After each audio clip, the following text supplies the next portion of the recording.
Welcome to Dr. Hursts podcast, where things go mysteriously bump in the halls.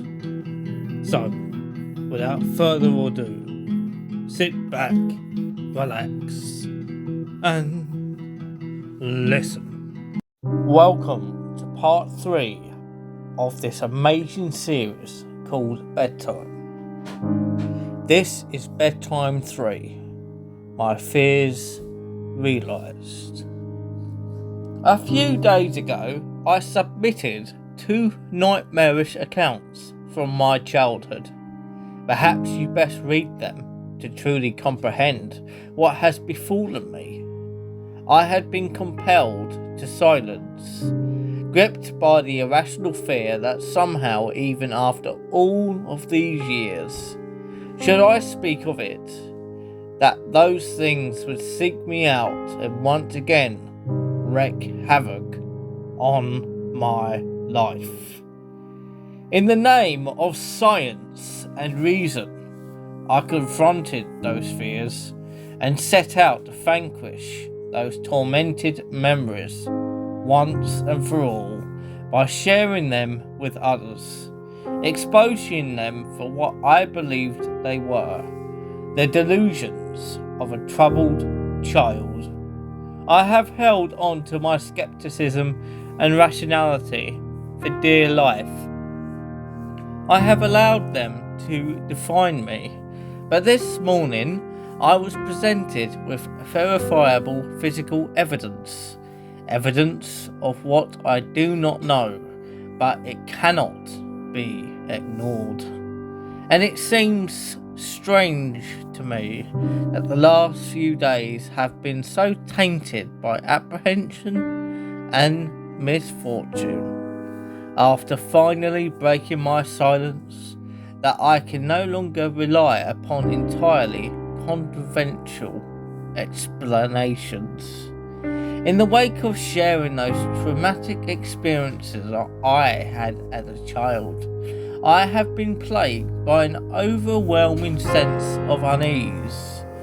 Initially, I attributed this to the fear I had experienced in simply recounting and reliving those terrible events in my mind. But as the days passed, it felt like so much more. A feeling of impending doom consumed my every thought. While sleep came to me, rest did not. Each morning I awoke, my nerves on edge, as if deprived of sleep for an age. Nothing overtly frightening happened during the first few nights.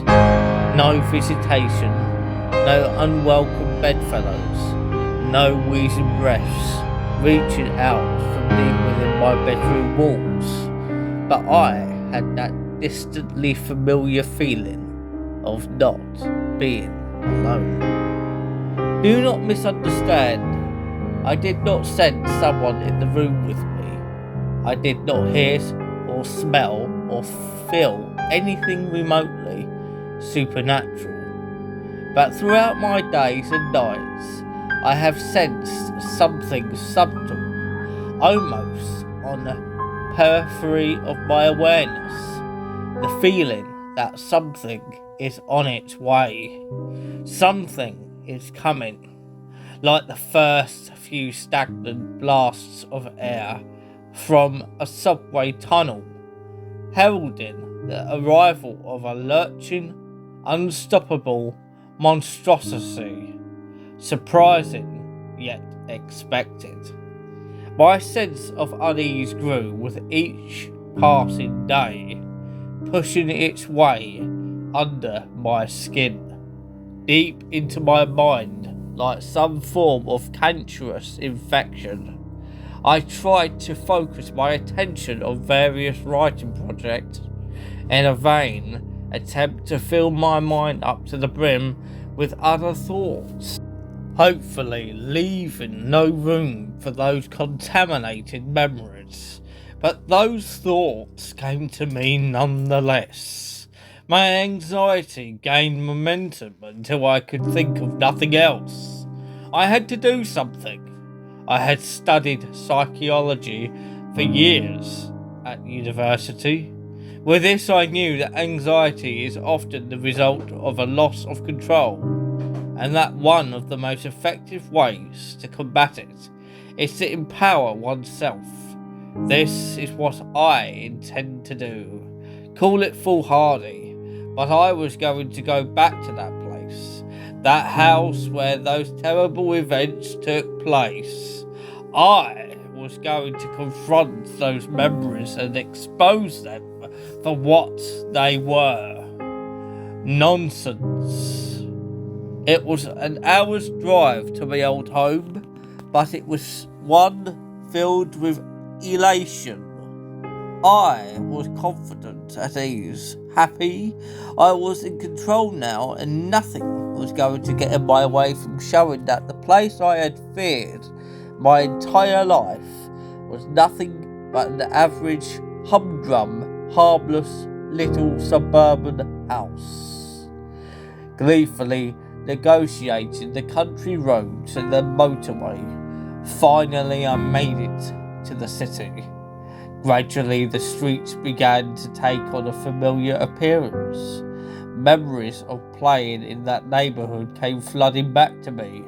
A play park with my favourite slide, an ash pitch where we used to play football, my schoolyard filled with hide and seek, and friendships long since abandoned but never forgotten.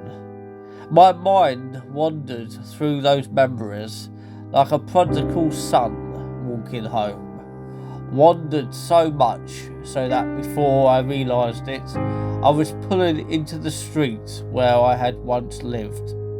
The road was long and disappeared far into the distance, finally entering into a sharp, blind turn. It was an old neighbourhood and had been planned and built long before the advent of the car. This was evident by the narrowness of its roads, created a strangely claustrophobic feeling, as if the houses on each side rose up, leering at passers-by. I slowed my speed and cast my eye over each house that I passed. It was a uniform place, with every house looking not dissimilar. My heart suddenly began to beat faster as a cold chill crawled up my spine. There it was. There was the house. It was late afternoon and the street was quiet, almost lonely. I stared at that little place, wondering how such an ordinary home could have instilled so much fear in me. I had initially intended to only look at the house from afar, confirming it to me as a material construction, entirely explicable, and removed anything uncanny. But as I parked, I took a deep breath, and before I knew it, I was out of my car, walking towards that old metallic gate. Its once bright floral shapes now darkened by age. Flaking deep green paint, revealing nothing but rust beneath. I ran my fingers over its uneven top, and with a subtle gasp, I pushed it open. Walking along the path, I was shocked at how disused the garden was. I thought to myself how much of a waste of a good lawn it was, which was all but obscured by a thick mosaic of weeds and other invasive species. But as I neared the house, I realised why it was unoccupied. Once again, a shudder crept through me, but as my anxiety rose up, I crushed it with my rational mantra. The simplest of explanations is usually the correct one.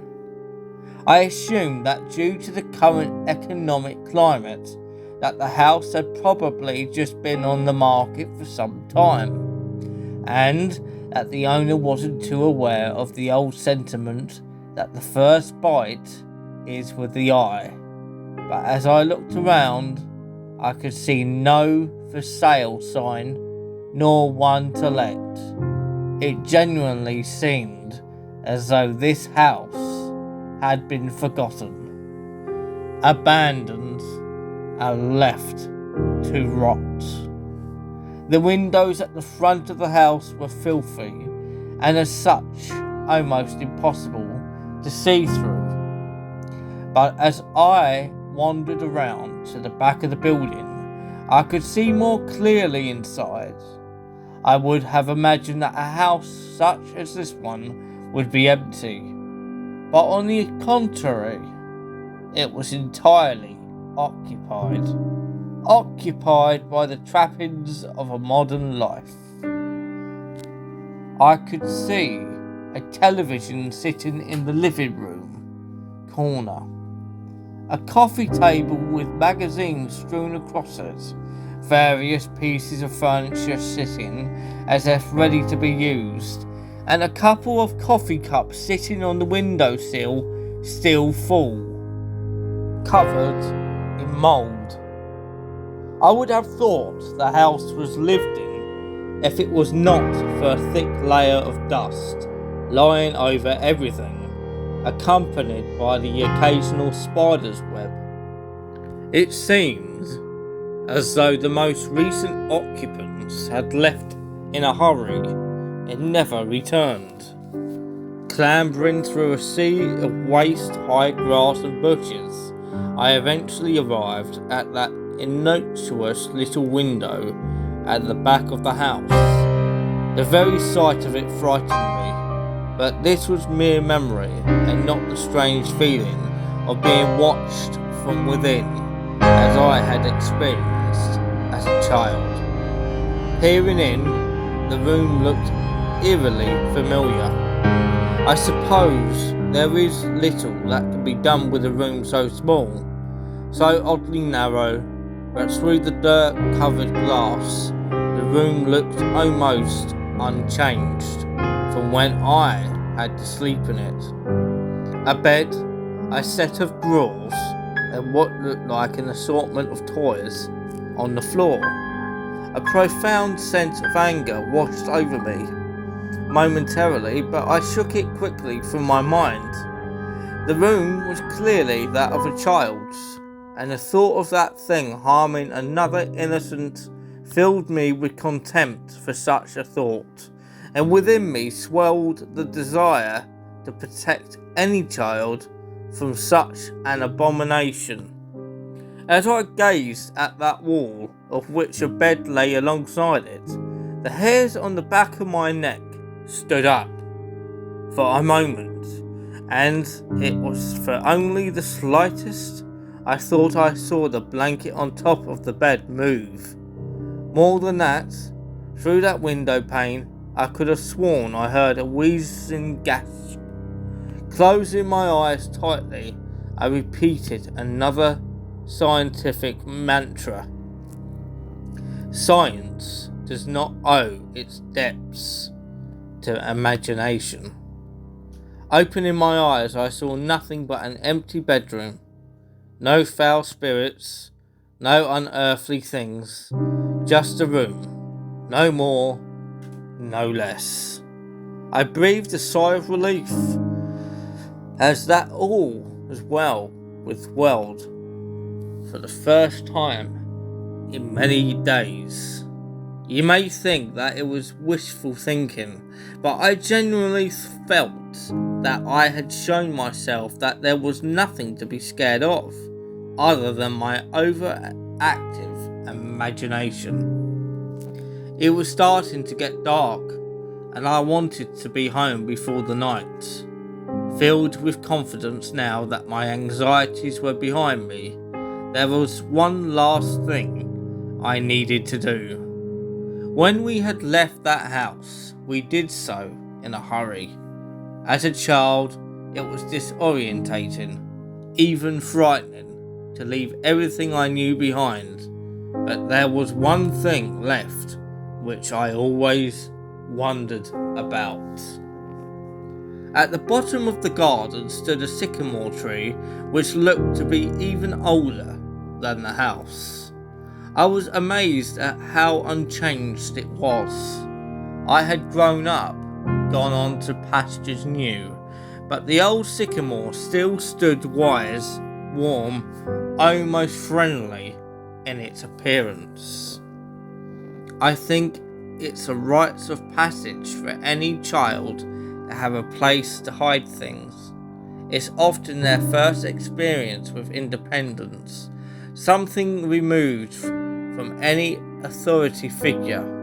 For me, my stash was halfway up the old sycamore, but I'm sure I must have looked like a fool. But I happily and gleefully climbed the tree with abandon.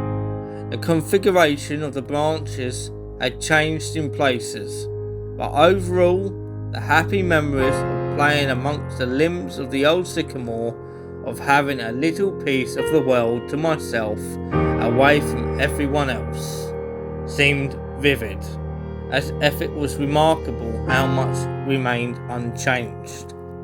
Halfway up, I caught my breath and smiled to myself. In the central trunk of the tree lay a hollow.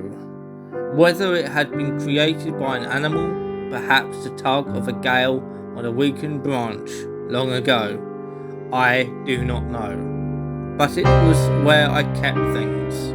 If I found something which I was sure would be taken from me for being inappropriate, into the hollow it would go. The truth is, though, that the majority of the items inside were not very interesting, mostly just toys and rarely exotic pieces of contraband like a slingshot or some smoke bombs. I had no reason to hide the toys, but when I was young it felt adventurous to have a secret. The hollow was dark and filled halfway with rotten leaves, no doubt deposited there from countless autumns. Nevertheless, I reached deep inside to see what remained. I couldn't believe it. I had found a toy that I had hidden there before we moved, all those years ago. I could feel the plastic in my hand, its sharp edges unmistakable, but the leaves and darkness of the hollow obscured its view from me as I struggled to remove it from the thick, wet mixture of rotting leaves and rainwater. It seemed to be caught amongst a collection of small twigs. The reason I was so excited was that I knew when we moved that I had left one of my favourite toys behind. A small plastic First World War British soldier. It may not sound like much, but I had grown up on my family's stories of my grandfather's adventures during both wars. And while he had passed away before I was born, I would often act out exaggerated versions of the stories, with this small soldier in the role of the hero, my intrepid grandfather. At the time I thought a hollow the perfect hiding place for a soldier. My delight, however, quickly turned to horror. I felt sick to my stomach, for as I pulled the soldier out, I realised it was not my toy, but something else entirely, stuffed into the back of the hollow amongst the sludge, and now in my hand was the skeletal remains of a small animal. The bones crunched together in my grip as the small flakes of hair and flesh left on it putrefied between my fingers. I almost lost my balance as the rotten and potent smell of death escaped through my moist grasp, invading my senses. I climbed back down carefully, dejected. There was nothing else in the hollow. My toy was gone, probably taken by another child during the subsequent years. What remained of the poor animal I buried under some loose earth in the garden. I left that place immediately. Despite my unfortunate encounter in the hollow, I still felt empowered that I had actually plucked up the courage to revisit that place, to see how ordinary it really was, made me feel in control once more of my faculties. I did not at that time require anything other than a conventional explanation. I said goodbye to the old neighbourhood, to that bad memory once and for all, and began to make my way home. By the time I had driven onto the motorway, something had begun to filter through from the back of my subconscious. At first, I disregarded it, dismissing it as my imagination. But as the sun shone its last and dipped below the horizon, I sensed the growing of a compulsion in me, an idea which seemed to have been born and nurtured for no good reason, no rational, no sound, casual footing, but one which had to be followed at all cost. I must get home. I increased my speed, sipping sporadically between the slower cars on the motorway, looking in the rear view mirror, keeping an eye on what might be following. I had to get home. Again, I drove faster, constantly looking behind as if racing some unseen pursuer. 70, 80, 100 miles per hour. I tore along the road. I beeped. I yelled. The sweat lashed off of me. What was happening to me? Please, just let me go home. White-knuckled, I finally made it off of the motorway and onto the country roads, which would lead me directly to my town. The roads were narrow and wound around the now bleak and ominous countryside. Darkness seemed to blanket the road in front of me.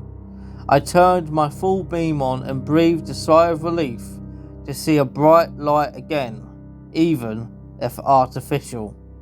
The manic anxiety which had seemed to grip me on the motorway appeared to have diminished. However, I still glared into the rear view mirror more often than I should have, just to make sure that there was nothing following me. What a ridiculous thought, to think of something chasing my car, to put myself and others in danger by speeding down a busy motorway. Madness. Still, madness or not, I had felt compelled to get away as quickly as possible, and even though I had managed to collect my nerves, the loneliness of the road I was on fueled my yearning for my own town, my own street, my own bed. Nervously, I traversed the web-like winding roads which sheared through the countryside, feeling relieved at the first sign of a lamp post of civilization and of the boundaries of my town. I pulled up outside of my house, switching the engine off, and sat for a moment in silence. I had to stop all of this nonsense. Things coming out of walls, watchers smothering me at night, looking into someone's window like a prowler. All of this was lunacy. Tomorrow I would start afresh. No more writing about my childhood experiences. No more reliving of dread-filled nights. Just getting back to normal. Carrying out my work. Spending time with my girlfriend. And most of all, reaffirming my belief, faith, and confidence in science and rationality. Then the thing in the back seat leant over, grabbed me by the shoulder, and breathed a foul, rancid breath from deep inside its lungs, down the back of my neck. I scrambled for the door, my arms flailing around looking for the lock. Fear possessed me, shook me, a fear I remembered all too well, a fear from all those years ago. Lying awake at night in that sickening room, the inside of the car had grown much colder, but that was nothing compared to the icy fingers burrowing into my shoulder. I honestly thought I was going to die, that this thing would finally get its way after all this time. The door handle popped in my panicked grip and I fell out of the driver's seat onto the pavement. For the briefest of moments I thought I caught a glimpse of something in the back seat. Vague, the form of an old man, yet twisted and distorted, grinning from ear to ear. Luckily, there was no one around, as had there been, I would have appeared a mad fool, for the car was empty.